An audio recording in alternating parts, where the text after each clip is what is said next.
Cher Mathieu Hoc, avant d'écouter et de réagir avec Axel Ronde par téléphone, je voudrais juste qu'on écoute le sujet de Gaspard de Vaubicourt. Je rappelle l'actualité majeure de ce week-end. Un homme de 25 ans, de nationalité malienne, en situation irrégulière, a été interpellé hier soir à Sarcelles dans le Val d'Oise, soupçonné d'avoir poignardé 3 femmes dans le métro parisien hier après-midi sur la ligne de métro, la ligne 3.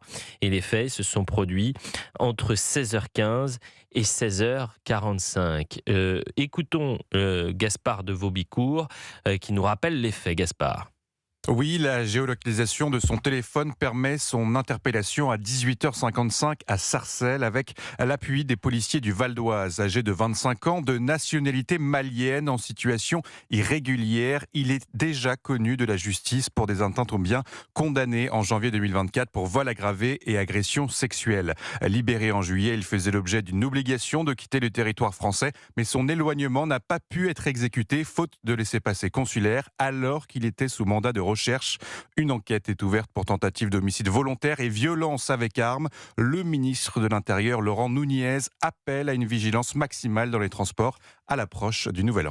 Axel Ronde est en direct avec nous sur Europe 1 pour Elliott Deval et vous. Vous êtes responsable CFTC Police, responsable du syndicat de police. Axel, bonjour, rebonjour. Moi, je dis tout aux auditeurs d'Europe 1. On a passé sur CNews 1h30, bien sûr, à traiter cette actualité majeure et vous étiez sur le plateau de CNews.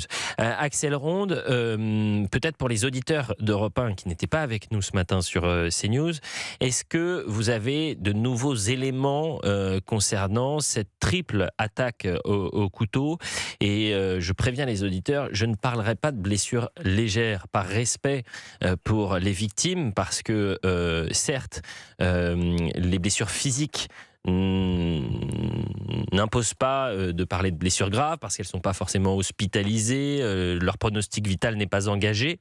En revanche, la blessure psychologique, on ne sait pas ce que c'est que d'être tranquillement, sereinement en train de se déplacer dans les rues parisiennes ou dans le métro parisien ou quelque endroit que ce soit d'ailleurs en France, et d'avoir un individu qui dans son dos vient vous planter un couteau ou encore dans la jambe pour la 3e victime. Axel Ronde, que sait-on ce samedi matin à 11h09 très précisément?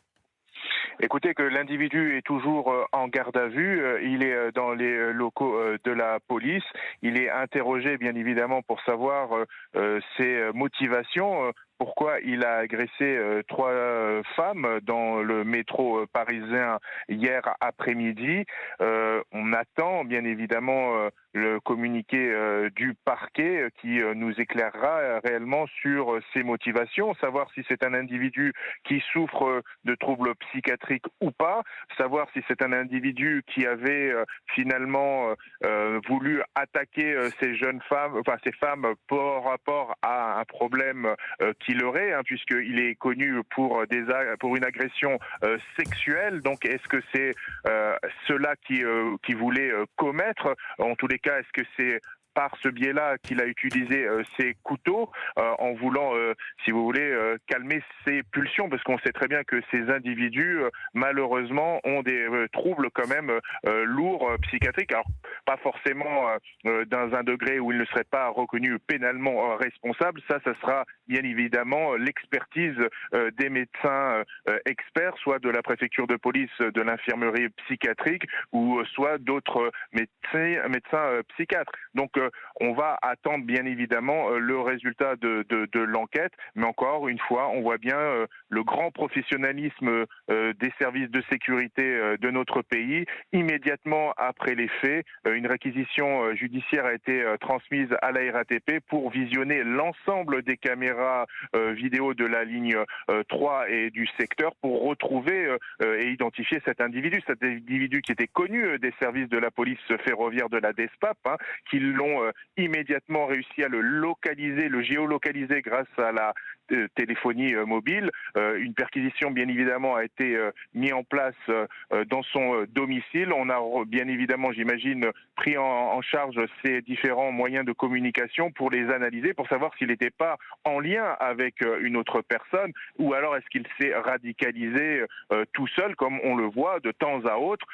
Ça, seuls les enquêteurs pourront nous le dire. En tous les cas, sa garde à vue, pour l'instant, continue. Axel Ronde, et là je m'adresse aux policiers que vous êtes. J'ai une pensée évidemment pour les forces de l'ordre qui sont confrontées malheureusement à cet ensauvagement de la société, avec cette sensation aussi, et dès hier, lorsqu'on avait le témoignage des syndicats de police, tous nous disaient mais ces phénomènes se répètent et à chaque fois c'est la même situation, c'est-à-dire il se passe quelque chose de grave, on regarde les caméras de vidéosurveillance et on tombe sur quelqu'un qu'on avait déjà interpellé.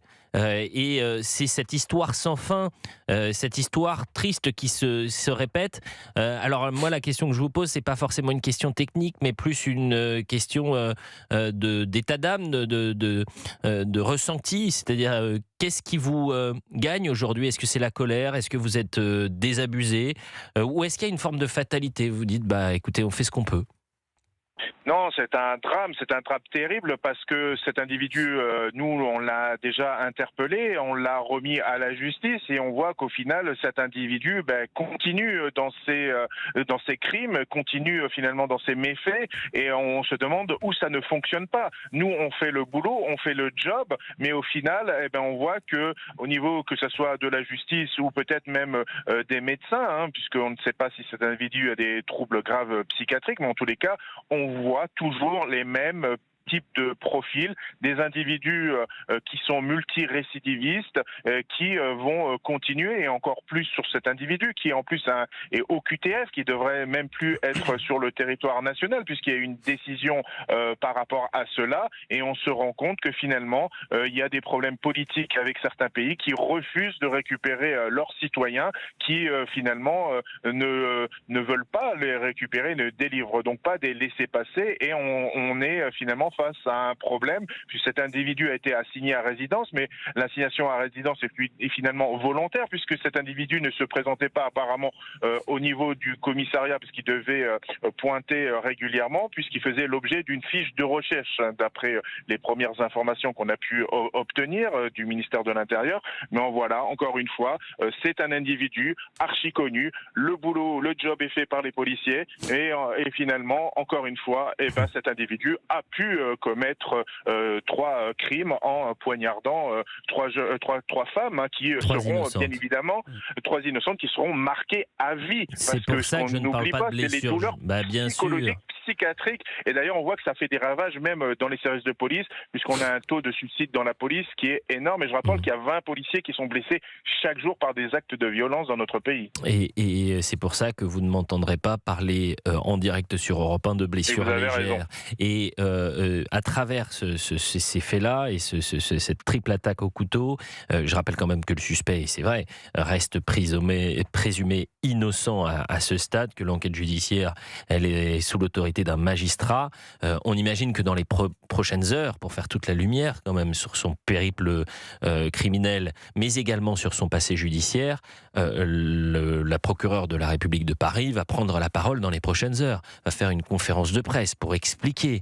Peut-être qu'il va y avoir aussi, pour que les Français comprennent ce qu'il s'est passé, et si faille il y a eu, sécuritaire, judiciaire, migratoire, peut-être aussi une enquête administrative très rapidement pour comprendre aussi ce qu'il s'est passé. Il est 11h15. Si vous souhaitez réagir en direct, un numéro 01 80 20 39 21.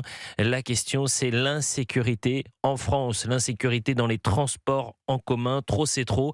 C'est la question qu'on vous pose. Et parlez, témoignez, racontez-nous ce que vous en pensez. Dites-nous ce que vous en pensez de ce nouveau fait qui est tout sauf un fait divers, bien sûr.